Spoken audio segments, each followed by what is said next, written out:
अस्सलामुअलैकुम दोस्तों, मैं हूं राव कमर रिजवान और आप देख रहे हैं मेरा यूट्यूब चैनल। दोस्तों, ये कहानी है सोनिया की, जिसका बाप नहीं होता और माँ उसको ज़माने से डराती है। वो कॉलेज जाते हुए घर के सामने वाली दुकान से कापियाँ किताबें लेती थी। एक दिन बारिश बहुत तेज़ थी, सर्दी भी बहुत थी। वो उस दुकान में गई तो दुकानदार लड़के ने स्टोर में बिठा दिया और ख़ुद बाहर चला गया।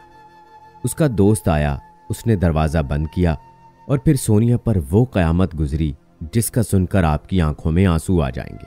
फिर क्या हुआ सोनिया के साथ, कैसे शादी हुई और उस दिन की जो क़यामत गुजरी उसका नतीजा क्या निकला, ये सब जानने के लिए कहानी को आखिर तक लाजमी देखिएगा।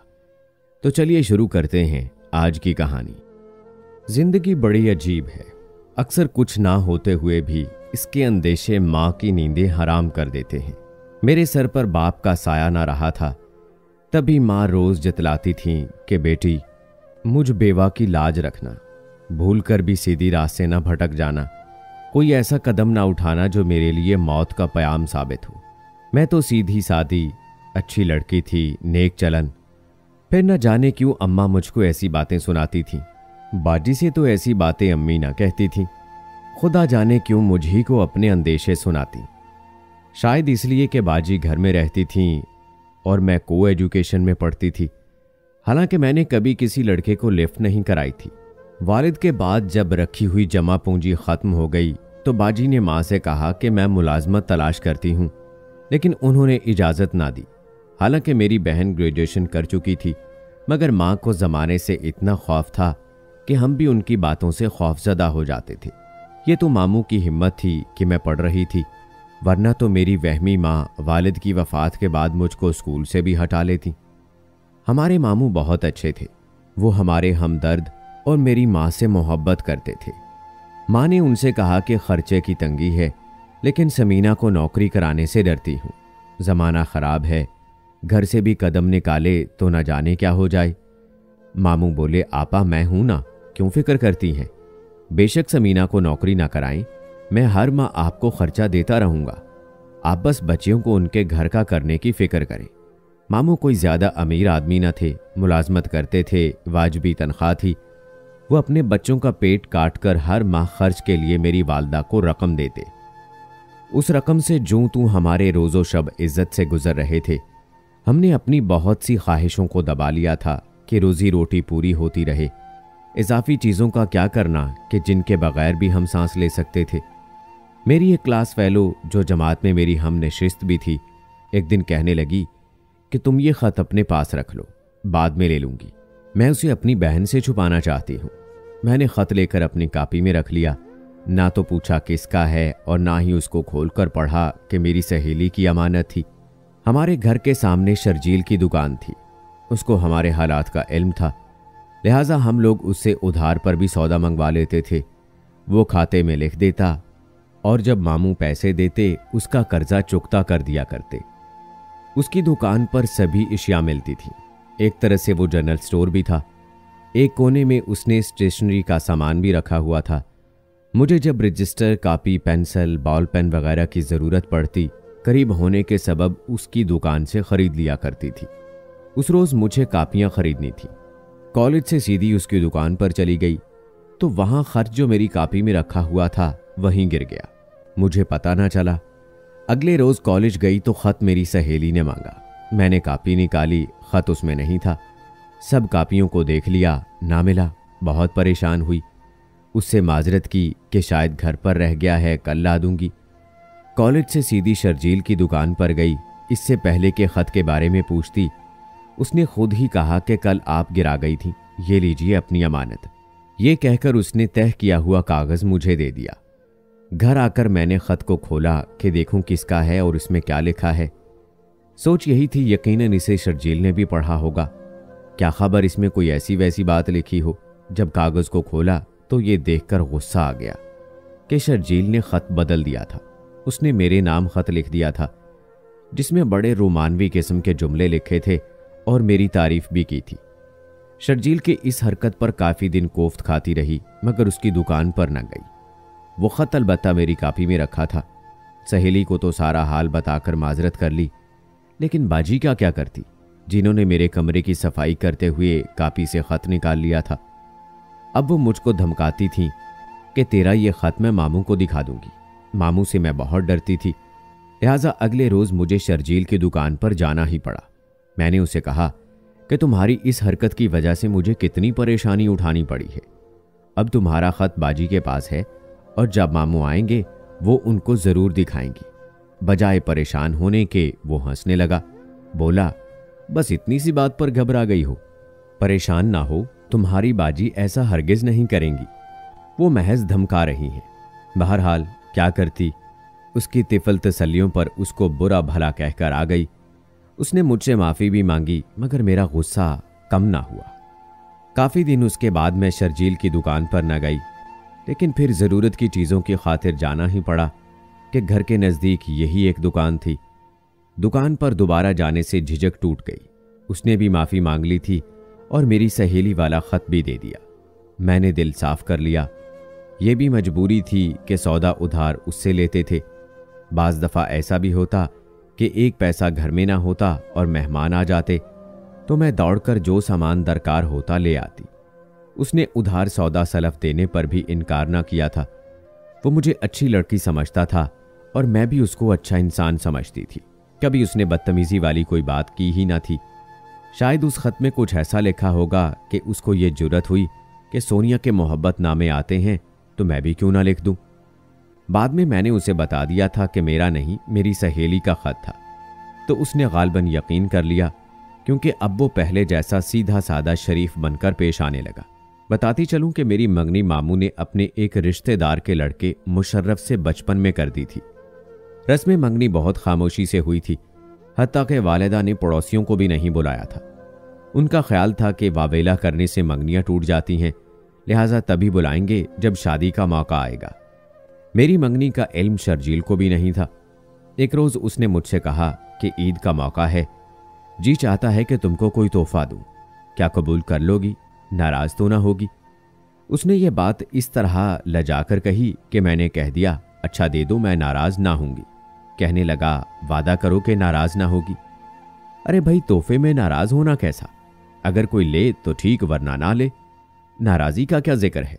तब उसने कहा, अच्छा अपनी कलाई आगे लाओ। मैंने कलाई आगे कर दी। बुर्का पहने हुए थी। उसने बुर्के का बाजू जरा सा कलाई से हटाया और जलता हुआ सिगरेट जो उसकी उंगलियों में था आनन फानन मेरी कलाई में गाड़ दिया। मैं बिलबिला उठी, मगर उसने उस वक्त तक मेरा हाथ ना छोड़ा जब तक सिगरेट कलाई की खाल में ना उतर गया। अगर दुकान में उसका नौकर मौजूद ना होता तो शायद मैं चीख पड़ती, मगर अपनी रुसवाई के डर से जब्त किया और आंसू पी लिए। वो कहने लगा, मुझे माफ कर देना, मेरी खातिर तुमने दर्द सहा है। ये मेरी ऐसी निशानी है जो कभी ना मिटेगी। उसे देखकर मुझको हमेशा याद रखोगी। उसके मुलाजिम की मौजूदगी की वजह से मैंने उसे कुछ ना कहा कि इस बात को अगर वो बाहर के लोगों से बयान करता तो मेरा भी नाम लेता और मैं अपनी बदनामी ना चाहती थी। सोचा बाद में जब शर्जील दुकान पर अकेला होगा इसकी खबर लूंगी। कलाई पर जलन की वजह से मैं वहां 1 मिनट ना रुक सकती थी। घर आकर खूब रोई और दिल का गुबार निकल गया। रात भर इस बारे सोचती रही कि शर्जील ने मेरे साथ ऐसा क्यों किया। जूं जूं सोचती जाती थी गुस्सा कम होता जाता था। न जाने क्यों मुझको एहसास हो गया कि वो चुप रहता है, लेकिन चुपके चुपके मुझसे मोहब्बत करता है। मोहल्लेदारी थी, अम्मी की इज्जत करता था, इसलिए कुछ नहीं कहता था। जुबान से अपनी मोहब्बत बयान नहीं करता था। आज मेरी कलाई जलाकर उसने जाहिर कर दिया कि उसको अपने दिल पर इख्तियार नहीं रहा है। तभी माँ की बातें याद आने लगीं कि ज़माना ख़राब है। हाँ, वाकई लड़की लाख अच्छी हो, मगर टकराव तो ज़माने से होता है, और ज़माने में कितनी खराबियाँ छुपी होती हैं ये लड़कियाँ नहीं जानती, मगर माएँ जानती हैं। उन दिनों बाजी की शादी मामू के बेटे से हो रही थी। इस वजह से मेरा रोज़ बाजार का चक्कर लगता था। अक्सर मेरे साथ हमारी पड़ोसन खाला अजरा चली जाती थी। उस रोज़ खाला की तबीयत ठीक ना थी। सोचा खुद ही चली जाती हूँ। बाजी के जोड़े दर्जी को देने थे। दर्जी की दुकान बाजार के शुरू में थी। मैंने बैग में कपड़े डाले, अम्मा को ना बताया कि खाला अजरा आज मेरे साथ नहीं जा रही, और चुपके से घर से निकल गई। यह जनवरी का दूसरा हफ्ता था। सर्दी पड़ रही थी। आज सुबह से बादल बने हुए थे।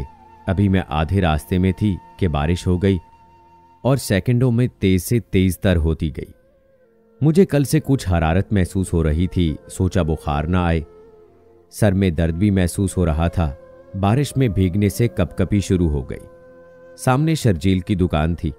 उसने मुझको बुर्का समेत शराबूर देखा तो दुकान से बाहर निकल आया। जिधर से मैं गुजर रही थी वो गली नशेबी थी, पानी मेरी पिंडलियों से ऊपर आ रहा था। शर्जील दौड़कर आया और मेरा हाथ पकड़ लिया। कहा, आगे गली में गटर खुले हैं, मालूम है अगर पांव पड़ गया तो अंदर चली जाओगी। पकड़ो मेरा हाथ, मैं तुमको गली पार करा दूं। अब नखरा छोड़ो, मैं तुमको खा नहीं जाऊंगा। गर्ज के ऐसा कहते हुए उसने मेरा हाथ पकड़ लिया और बच बचाकर मुझको पानी से भरी गली से निकाल लाया। उसकी दुकान तक आते आते सर्दी से मुझ पर लर्जा तारी हो गया। आ जाओ, उसने कहा, मैं हीटर चलाता हूं, जरा सा गर्मी ले लो फिर घर चली जाना। मुझसे भी एक कदम चला नहीं जा रहा था। मैं उसकी दुकान के अंदर चली गई। उसने मुलाजिम को काउंटर पर बैठा दिया और मुझे दुकान के अंदर बने स्टोर में ले आया। कहा कि बुर्का उतार दो और ये शाल पहन लो, मैं हीटर लगा देता हूं। इतने में उसका दोस्त आ गया। वो बोला, यार चाय पिलाओ गर्मा गर्म, सर्दी बहुत है। सौदा लेने घर से निकला था, बारिश तेज हो गई, तमाम भीग गया हूं। अगर छतरी या बरसाती है तो वो भी दे दो ताकि घर तक जा सकूं। तुम बैठो, मैं अभी छतरी लाता हूं और चाय भी गर्मा गर्म घर से बनवाकर थर्मास में ले आता हूं। ये कहकर शर्जील बाहर चला गया। शर्जील का घर नजदीक ही था। दोस्त को उसने दुकान में बैठा दिया। मैं तो स्टोर में बैठी थी, सामने हीटर जल रहा था। शर्जील के दुकान से निकलते ही उसके दोस्त ने उठकर स्टोर में झांका। मुझको बैठा देखा तो बेधड़क अंदर आ गया। मैं घबरा गई। कहने लगा, घबराओ नहीं, तुम भी सर्दी उतारने दुकान में आ बैठी हो ना। मैं भी सर्दी की वजह से इधर आ गया था। अभी चाय आ जाती है, पीते ही ठंड उतर जाएगी। यह कहकर वो हीटर के सामने पड़े स्टूल पर चढ़ बैठा और हाथ पांव तापने लगा। मुझको उसका ये बेतकल्लुफाना अंदाज बहुत बुरा लगा। मजबूर खामोश बैठी रही। सोचा 2-4 मिनट इसे बर्दाश्त करना पड़ेगा। मेरे कहने से तो ये दफा होगा नहीं और नौकरों के कान खड़े हो जाएंगे। उस शख्स के स्टोर में दाखिल होते ही मैंने शाल से मुंह को ढांप लिया था। आप पर्दा नशीन हैं, बेशक पूरा चेहरा ढांप ले, मुझे कोई एतराज नहीं। स्टोर खासा बड़ा था, वहां कुर्सियां और पलंग पड़ा था, गोया ये शर्जील के आराम करने का कमरा था। मैं हीटर के सामने से उठ गई और पलंग पर जा बैठी ताकि उस शख्स से दूरी रहे। बाहर बारिश के गिरने की आवाज आ रही थी। लगता था कि और तेज बरसने लगी है। अचानक बिजली चली गई और स्टोर में अंधेरा हो गया। हीटर भी बंद हो गया। तभी वो शख्स उठ खड़ा हुआ। कहने लगा, मैं बाहर जा रहा हूं, अभी लाइट भिजवाता हूं। मैंने शुक्र किया कि खुद ही दफा हो रहा है।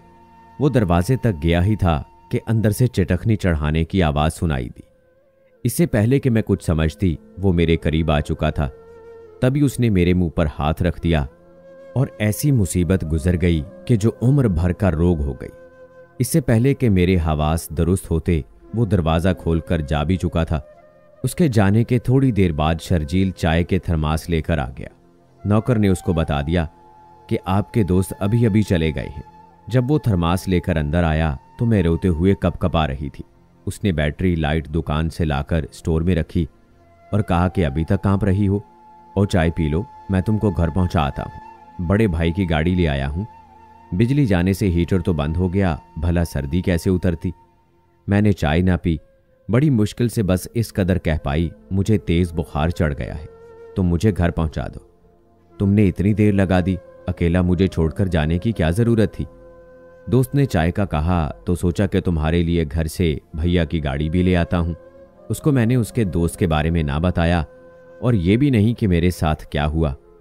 शर्जील ने बहुत इसरार किया, एक कप चाय पी लूं, मगर मुझसे चाय क्या पी जाती, मेरा तो सांस लेना दुश्वार हो रहा था। शर्जील ने मुझे घर के सामने उतारा, वहां भी काफी पानी था। जब मैं घर के अंदर चली गई तब उसने गाड़ी स्टार्ट की। अम्मा ने मुझे देखते ही कहा कि मैं जानती थी कि तुम भीग गई होगी, आज बादल बने हुए थे, ना ही जाती तो अच्छा था। अजरा बेचारी भी तेरे साथ खार हुई होगी। मैंने माँ की बात का जवाब नहीं दिया।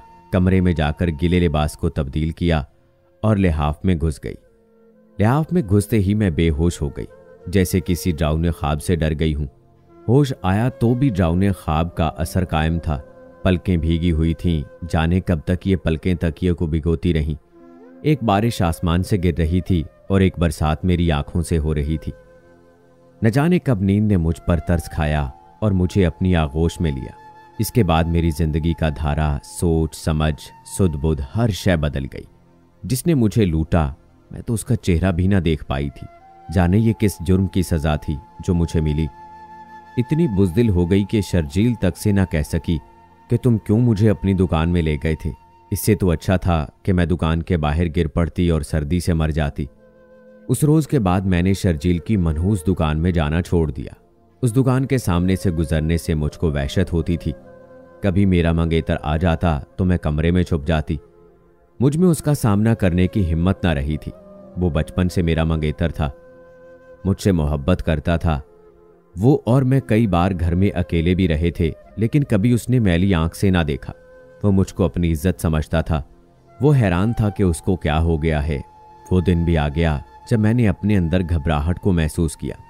मुशर्रफ ने मुझे देखा तो ताड़ गया कि कोई गैर मामूली बात हो चुकी है। अम्मी से कहा कि चलिए मेरे साथ, हम सोनिया को डॉक्टर के पास ले चलते हैं, मुझे ये बीमार लगती है। माँ उसकी बातों में आ गई और दोनों इसरार करके मुझे डॉक्टर के पास ले गए। डॉक्टर ने मुझको देखने के बाद माँ से कहा कि देर मत करो और इसकी जल्द अज जल्द शादी कर दो, यही आप लोगों के हक में बेहतर है। घर आकर मुशर्रफ ने मुझसे पूछा कि क्या बात है, क्या तुम्हारे साथ धोखा हुआ है, तुमको किसने बर्बाद किया है। मैंने जुबान न खोली तो उसने मुझसे शादी से इनकार कर दिया। माँ को बड़ा सदमा हुआ। वजह पूछती रही मगर उसने वजह भी ना बताई। मामू के एक दोस्त की मार्फत मेरा एक और रिश्ता आ गया। मामू मुशर्रफ के इनकार की वजह से गमज़दा थे।